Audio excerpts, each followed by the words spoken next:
ओम नमः शिवाय। श्रावण मास महात्म्य 15वां अध्याय। सुपोदन षष्ठी व्रत तथा अर्क विवाह विधि। सनत कुमार बोले, हे देवेश, मैंने नागों का यह आश्चर्यजनक पंचमी व्रत सुन लिया। अब आप बताएं कि षष्ठी तिथि में कौन सा व्रत होता है और उसकी विधि क्या है। ईश्वर बोले, हे विपेंद्र, श्रावण मास के शुक्ल पक्ष में षष्ठमी तिथि को महामृत्यु का नाश करने वाले सुपोदन नामक शुभ व्रत को करना चाहिए। शिवालय में अथवा घर में ही प्रयत्न पूर्वक शिव का पूजन करके सुपोदन का नैवेद्य उन्हें विधि पूर्वक अर्पण करना चाहिए। इस व्रत के साधन में आम्र का लवण मिलाकर शाक और अनेक पदार्थों के नैवेद्य अर्पित करें। साथ ही ब्राह्मण को वायन प्रदान करें। जो इस विधि से व्रत करता है उसे अनंत पुण्य मिलता है। इस प्रकरण में लोग एक प्राचीन कहानी सुनाते हैं जो इस प्रकार से है। प्राचीन समय में रोहित नाम का एक राजा था। काफी समय बीतने के बाद भी उसे पुत्र रत्न की प्राप्ति नहीं हुई। तब पुत्र की अभिलाषा में उस राजा ने अत्यंत कठोर तप किया। ब्रह्मा जी ने राजा से कहा, तुम्हारे प्रारब्ध में पुत्र नहीं है। तब भी पुत्र की लालसा में वह राजा अपनी तपस्या से जरा भी विचलित नहीं हुआ। इसके बाद राजा तपस्या करते करते संकटग्रस्त हो गए। तब ब्रह्मा जी पुनः प्रकट हुए और कहने लगे, मैंने आपको पुत्र का वर तो दे दिया है, लेकिन आपको यह पुत्र अल्पायु होगा। तब राजा तथा उसकी पत्नी ने विचार किया कि इससे रानी का बांझपन तो दूर हो जाएगा, संतानहीनता की निंदा नहीं होगी। कुछ समय बीत जाने के बाद ब्रह्मा जी के वरदान से उन्हें पुत्र प्राप्ति हुई। राजा ने विधि पूर्वक उसके जात कर्म आदि सभी संस्कार किए। दक्षिणा नाम वाली उस रानी व राजा ने अपने पुत्र का नाम शिवदत्त रखा। उचित समय आने पर भयभीत चित्त वाले राजा ने पुत्र का यज्ञोपवीत संस्कार किया, किंतु राजा ने उसकी मृत्यु के भय से उसका विवाह नहीं किया। तदंतर 16वें साल में उसका पुत्र शिवदत्त मृत्यु को प्राप्त हो गया। तब ब्रह्मचारी की मृत्यु का स्मरण करते हुए राजा को बहुत चिंता होने लगी कि जिन लोगों के कुल में कोई ब्रह्मचारी मर जाए तब उसका कुल खत्म हो जाता है और वह ब्रह्मचारी भी दुर्गति में पड़ जाता है। सनत कुमार बोले, हे देव देव, हे जगन्नाथ, इसके दोष निवारण का उपाय है या नहीं? यदि उपाय है तो अभी बताएं, जिससे दोष की शांति हो सके।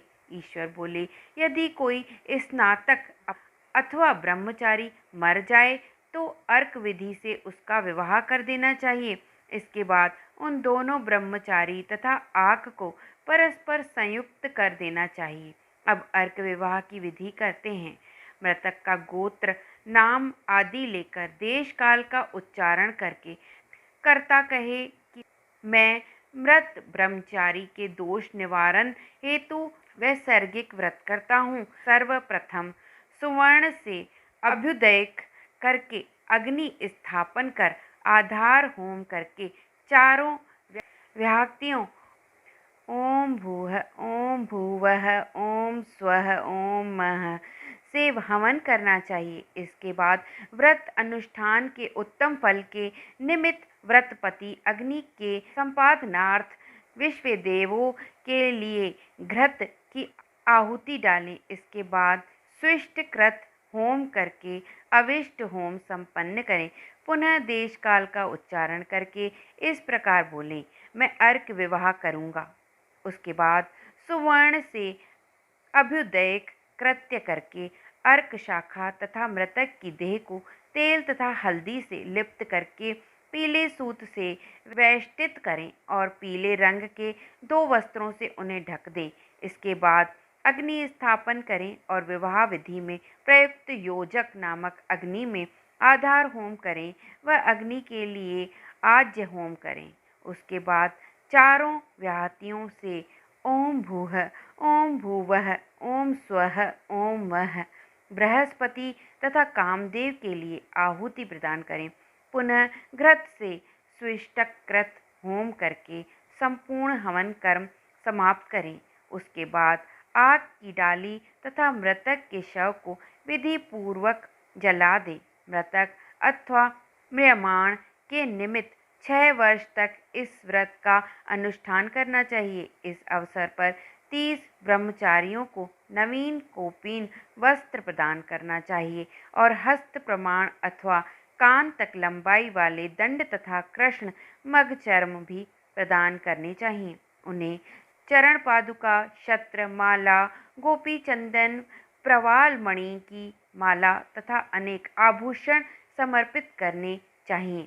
इस विधान से व्रत करने पर कोई भी विघ्न नहीं होता है। ईश्वर बोले, ब्राह्मणों से यह सुनकर राजा ने मन में विचार किया कि यह अर्क विवाह तो मुझे गौण प्रतीत होता है, मुख्य नहीं, क्योंकि कोई भी व्यक्ति मरे हुए को अपनी कन्या नहीं देता है। मैं राजा हूँ, अतः मैं उस व्यक्ति को अनेक रत्न तथा धन दूंगा जो कोई भी इसकी वधू के रूप में अपनी कन्या प्रदान करेगा। उस नगर में एक ब्राह्मण था।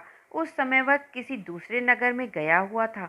उसकी एक सुंदर पुत्री थी जिसकी माता की मृत्यु पहले ही हो चुकी थी। ब्राह्मण की दूसरी भी पत्नी थी जो ब्राह्मण की पुत्री के प्रति बुरे विचार रखती थी तथा दुष्ट मन वाली थी। कन्या 10 वर्ष की तथा दीन थी और अपनी सौतेली माता के अधीन थी। अतः सौतेली माता ने द्वेष तथा अत्यधिक धन के लालच में 1 लाख मुद्रा लेकर उस कन्या को मृतक राजकुमार के लिए दे दिया। कन्या को लेकर राजा के लोग नदी के तट पर शमशान भूमि में राजकुमार के पास ले गए और शव के साथ उसका विवाह कर दिया। इसके बाद विधान पूर्वक शव के साथ कन्या का योग करके जब वे जलाने की तैयारी करने लगे तब उस कन्या ने पूछा, हे सज्जनों, आप लोग यह क्या कर रहे हैं? तब वे सभी दुखित मन से कहने लगे कि हम लोग तुम्हारे इस पति को जला रहे हैं। इस पर भयभीत होकर बाल स्वभाव के कारण रोती हुई उस कन्या ने कहा, आप लोग मेरे पति को क्यों जला रहे हैं? मैं जलाने नहीं दूंगी। आप लोग सभी यहाँ से चले जाइए, मैं अकेली ही यहाँ बैठी रहूंगी और जब ये उठेंगे तब मैं अपने पतिदेव के साथ चली जाऊंगी। उसका हठ देखकर दया के कारण दीन चित्त वाले कुछ भाग्यवादी वृद्धजन कहने लगे, अहो, होनहार भी क्या होता है, इसे कोई भी नहीं जान सकता। दीनों की रक्षा करने वाले तथा कृपालु भगवान न जाने क्या करेंगे। सौत की पुत्री का भाव रखने के कारण सौतेली माता ने इस कन्या को बेचा है। अतः संभव है कि भगवान इसके रक्षक हो जाएं। अतः हम लोग इस कन्या को व इस शव को नहीं जला सकते हैं। इसलिए सभी को अच्छा लगे तो हम लोगों को यहाँ से चले जाना चाहिए। परस्पर ऐसा निश्चय करके वे सब अपने नगर को चले गए। बाल स्वभाव के कारण यह सब क्या है, इसे ना जानती हुई भय से व्याकुल वह कन्या एकमात्र शिव तथा पार्वती का स्मरण करती रही। उस कन्या के स्मरण करने से सब कुछ जानने वाले तथा दया से पूर्ण हृदय वाले शिव पार्वती शीघ्र ही वहां आ गए। नंदी पर विराजमान उन तेज निधान शिव पार्वती को देखकर उन देवों का न जानती हुई भी उस कन्या ने पृथ्वी पर दंड की भांति पढ़कर प्रणाम किया।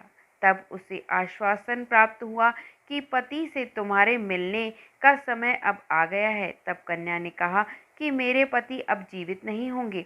उनके बाल भाव से प्रसन्न तथा दया से परिपूर्ण शिव पार्वती ने कहा कि तुम्हारी माता ने सुपोदन नामक व्रत किया था, उस व्रत का फल संकल्प करके तुम अपने पति को प्रदान करो। तुम कहो कि मेरी माता के द्वारा जो सुपोदन नामक व्रत किया गया है उसके प्रभाव से मेरे पति जीवित हो जाएं। तब कन्या ने वैसा ही किया और उसके परिणाम स्वरूप शिवदत्त जीवित उठ खड़ा हो गया। उस कन्या को व्रत का उपदेश देकर शिव तथा पार्वती अंतर्ध्यान हो गए। तब शिवदत्त ने उस कन्या से पूछा, तुम कौन हो और मैं यहाँ कैसे आ गया हूँ? तब उस कन्या ने उसे वृतांत सुनाया और रात हो गई। प्रातः होने पर नदी के तट पर गए लोगों ने राजा को वापस आकर कहा कि हे राजन, आपका पुत्र व पुत्रवधू नदी के तट पर स्थित हैं। विश्वस्त लोगों से यह बात सुनकर राजा बहुत खुश हुआ। वह हर्ष भेरी बजवाते हुए नदी के तट पर आ गया। सभी लोग प्रसन्न होकर राजा की प्रशंसा करने लगे। वह बोले, हे राजन, मृत्यु के घर गया हुआ आपका पुत्र पुनः लौट आया है। इस पर राजा पुत्रवधू की प्रशंसा करने लगे और बोले कि लोग मेरी प्रशंसा क्यों कर रहे हैं? प्रशंसा के योग्य तो यह वधू है। मैं तो भाग्यहीन तथा अधम हूँ।